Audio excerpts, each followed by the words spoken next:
श्री राधा कृष्णाय नमो नमः। सर्वप्रथम मैं भगवान श्री राधा कृष्ण के श्री चरण कमलों की वंदना करता हूँ। आप सभी भक्त और श्रोताजनों को भी सादर नमस्कार करता हूँ। ग्रंथ श्री श्री राधा रस सुधा नदी से आज हम उस अध्याय का श्रवण करेंगे जिसका शीर्षक है युगल विलास माधुरी, जो इस ग्रंथ में इस प्रकार से वर्णित है। हे श्री राधे, रसिक मणि श्री कृष्ण तुम्हें बलपूर्वक केली तल्प पर ले जाकर आलिंगन पाश में आबद्ध कर तुम्हारी अधर सुधा का पान कर और अपने प्रखर नखों से तुम्हारा स्तन मंडल रेखांचित कर तुम्हारी नीवी में हाथ लगाएंगे तो तुम उनका हाथ पकड़ लोगी। वैकुंज रंध्र पर आंखें रखकर यह दृश्य कब देखूंगी। पिछले श्लोक में श्रीपाद अपनी स्फूर्ति में किंकरी के रूप में श्री राधा के पदांक दर्शन से आनंद विवश हुए श्याम सुंदर को श्री राधा के कुंज में लेकर आए थे। स्फूर्ति के विराम से श्रीपाद का चित्त विरतुर हो गया है। वे रोते रोते प्रार्थना कर रहे हैं, अद्भुत रस निधान राधा पद चिन्ह मैं कब देख पाऊंगा। उन पद चिन्हों को जिन्हें देखकर रसमय मूर्ति श्याम सुंदर भी आनंद जड़ता को प्राप्त हो जाते हैं। रसमय की रस तरंगे उच्छलित हो उठती है। श्री राधा के पदांक दर्शन कर रसराज को जो रसमोह हुआ था उसकी स्मृति में साधक अवस्था में श्रीपाद वृंदावन में श्री पदांक दर्शन की लालसा में अधीर हो उठे हैं। उस लालसा के प्राबल्य में चित्त तन्मय है। साधक को भी राग मार्ग के भजन के लिए अपने मन को अन्य विषयों की चिंता से विरत कर क्रमश इष्ट विषयक चिंतन में निबद्ध करना होगा। सजातीय यश स्निग्ध भक्तों के साथ इष्ट के नाम रूप गुण लीला के श्रवण कीर्तन स्मरण आदि में अभिनय वेश रखना होगा। पहले तो साधक को सहज साध्य इष्ट विषयक स्मरण द्वारा मन को विषय वासना शून्य बनाना होगा। विषय वासना शून्य मन क्रमश गंभीर से गंभीरतर इष्ट विषयक चिंतन में एकाग्र या तन्मय होने लगता है। वस्तुतः लालसा सहित किया गया स्मरण ही स्मरणीय विषय को आकर्षित करता है और उसे पकड़े रखता है। तभी शील ठाकुर महाशय ने कहा है, प्रार्थना करे सदा लालसा अभिष्ट कथा, इहा बिना सकली अनर्थ। संबंध ज्ञान के साथ अभिष्ट के रूप को लीलादि का स्मरण करने से क्रमश अभिष्ट में प्रबल लालसा उत्पन्न होती है। संबंध ज्ञान का अर्थ है मैं श्री राधा की दीन किंकरी हूँ, ऐसा भाव। लालसा अथवा रुचि शून्य स्मरण यंत्रवत किया गया स्मरण राग भजन नहीं कहा जाता।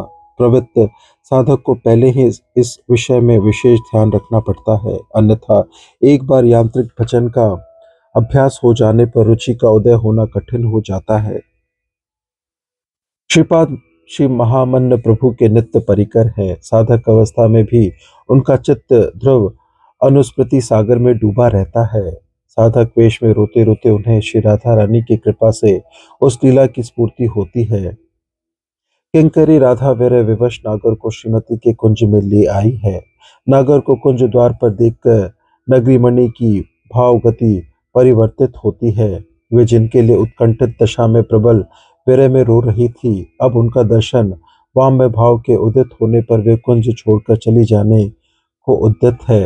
वे विचित्र विविध भाव विचित्र द्वारा श्री कृष्ण को अखंड रस स्वादन प्रदान कर चमत्कृत करती है, इसलिए उनका नाम श्री राधा है। शील गोस्वामी पाद कहते हैं, अनुराग अब असोमर्द चमत्कारिता प्रकट कर अप्रकृत नवीन मदन श्याम सुंदर को उन्मादित कर देता है तो उसका नाम महाभाव हो जाता है। फिर फिर श्री राधा है मदनाख्य महाभाववती। जब हलादनी की परमावृत्ति रति आदि से महाभाव तक सभी अवस्थाओं का उद्गम करा मोदन आदि भाव से विलक्षण उत्कृष्ट दशा का आविष्कार करती है, तब उसे मदनाख्य महाभाव कहा जाता है। श्री राधा की प्रत्येक चेष्टा इस मदनाख्य महाभाव से उत्पन्न होती है, तभी उससे अप्रकृत नवीन मदन को इतनी उन्मादना प्राप्त होती है। विशेष रूप से श्रृंगार रस में इस वाम्य भाव का आकर्षण असोमोदर्थ होता है। श्रीमद रूप गोस्वामी पाद ने उज्ज्वल नीलमणि में कृष्ण वल्लभा प्रकरण में प्राचीन रस शास्त्रकार श्री रुद्र एवं श्री विष्णु गुप्त के वाक्य उद्भुत कर इस विषय में प्रतिपादन किया है। वे कहते हैं, स्त्रियों की वामता दुर्लभता एवं निवारणत्व को कंदर्प का पर महायुद्ध समझना होगा। जहाँ मृगक्षों या मृग नयनों का विशेष अथवा दुर्लभत्व विद्यमान होता है, वहाँ उन लोगों के प्रति सुनागर जनों से निर्भर आसक्ति जन्म लेती है। सहज वाम भाववती श्री राधा ऐसी भंगिमा के साथ कुंज से निकल कर जा रही है कि नागरमणि उनकी तात्कालिक भाव चेष्टा देखकर अतिशय अधीर हो रहे हैं। मिलन आकांक्षा से उनका चित्त व्याकुल है।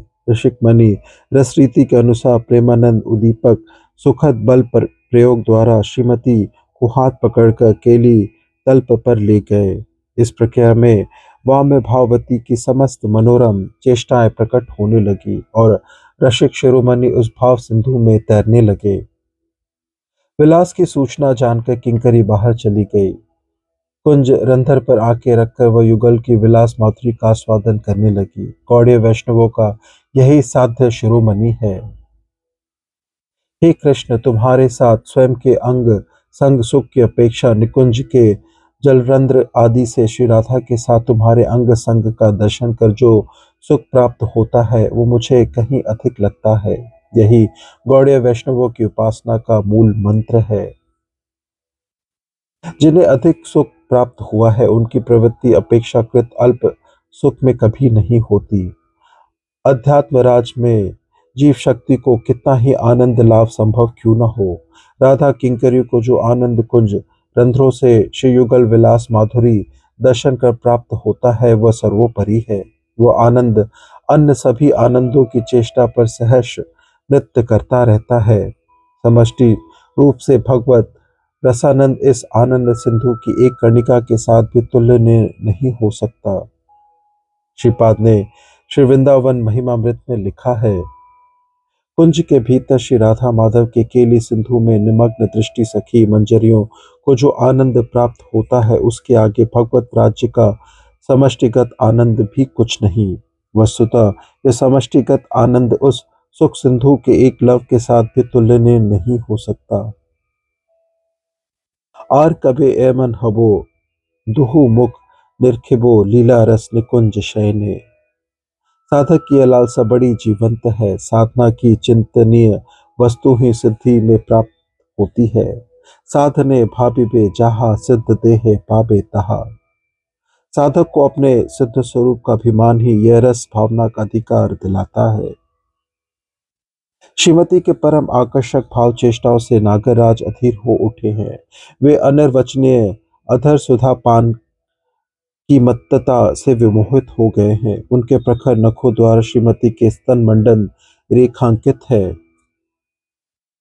श्रीमती अपनी विविध वाम्यमय भाव चेष्टाओं से नागराज को परमानंद प्रदान कर रही है। रसिक मणि उनकी नीवी में हाथ लगाते हैं। श्रीमती हाथ पकड़कर उन्हें रोकती है। किंकरी का आस्वादन अबाध गति से चल रहा है। किंकरी की नयन शफरियां बड़े सुख सुख से उस युगल विलार रस सिंधु में तैर रही है। सहसा स्फूर्ति में विराम आ गया। साधक दशा में भी श्रीपाद को सिद्ध स्वरूप का निविड़ आवेश है। श्री राधा माधव की उन लीलाओं को देखने के लिए आकुति भरी प्रार्थना कर रहे हैं। इस प्रकार से ग्रंथ श्री श्री राधा रस सुधा निधि से आज के अध्याय की संपन्नता होती है, जिसका शीर्षक था युगल विलास माधुरी। श्रवण करने के लिए और अपना बहुमूल्य समय देने के लिए आपको धन्यवाद। त्रुटियों के लिए क्षमा प्रार्थी हूँ। श्री राधा कृष्णाय नमो नमः।